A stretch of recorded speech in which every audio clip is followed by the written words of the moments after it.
Yesaya pasal 36.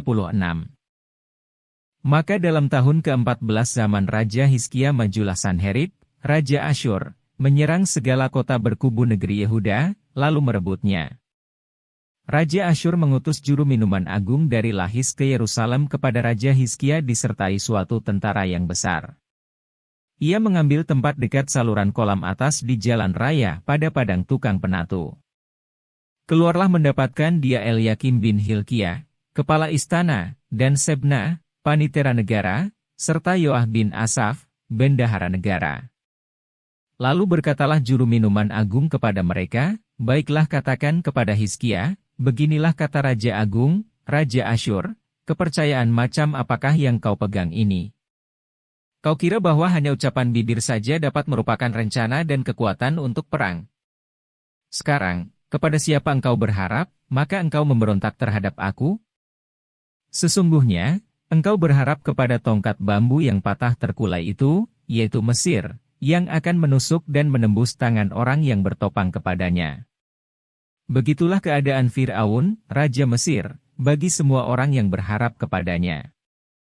Dan apabila engkau berkata kepadaku, kami berharap kepada Tuhan, Allah kami, bukankah dia itu yang bukit-bukit pengorbanannya dan mezbah-mezbahnya telah dijauhkan oleh Hizkia sambil berkata kepada Yehuda dan Yerusalem, di depan mezbah inilah kamu harus sujud menyembah.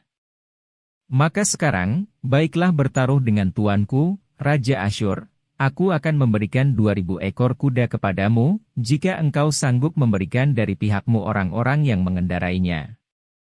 Bagaimanakah mungkin engkau memukul mundur satu orang perwira tuanku yang paling kecil?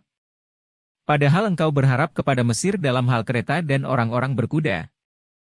Sekarang pun, adakah di luar kehendak Tuhan aku maju melawan negeri ini untuk memusnahkannya? Tuhan telah berfirman kepadaku, majulah menyerang negeri itu dan musnahkanlah itu.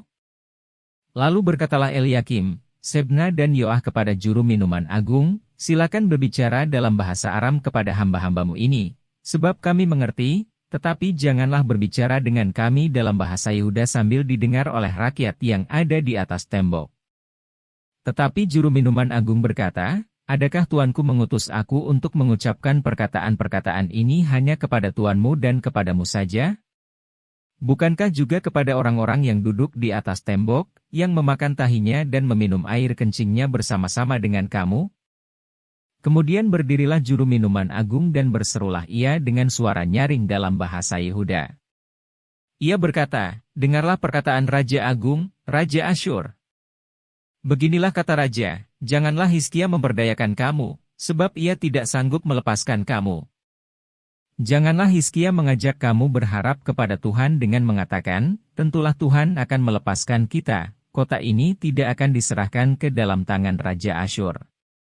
Janganlah dengarkan Hizkia, sebab beginilah kata Raja Asyur, adakanlah perjanjian penyerahan dengan aku dan datanglah keluar kepadaku, maka setiap orang daripadamu akan makan dari pohon anggurnya dan dari pohon aranya serta minum dari sumurnya. Sampai aku datang dan membawa kamu ke suatu negeri seperti negerimu, suatu negeri yang bergandum dan berair anggur, suatu negeri yang beroti dan berkebun anggur. Jangan sampai Hizkia membujuk kamu dengan mengatakan, Tuhan akan melepaskan kita. Apakah pernah para Allah bangsa-bangsa melepaskan negerinya masing-masing dari tangan Raja Asyur? Di manakah para Allah negeri Hamat dan Arpad? Di manakah para Allah negeri Sefarwaim? Apakah mereka telah melepaskan Samaria dari tanganku? Siapakah di antara semua Allah negeri-negeri ini yang telah melepaskan negeri mereka dari tanganku, sehingga Tuhan sanggup melepaskan Yerusalem dari tanganku?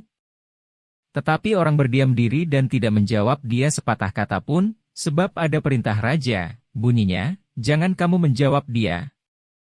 Kemudian pergilah Eliakim bin Hilkiah, kepala istana, dan Sebna, panitera negara, dan Yoah bin Asaf, bendahara negara, menghadap Hizkia, dengan pakaian yang dikoyakkan, lalu memberitahukan kepada raja perkataan juru minuman agung.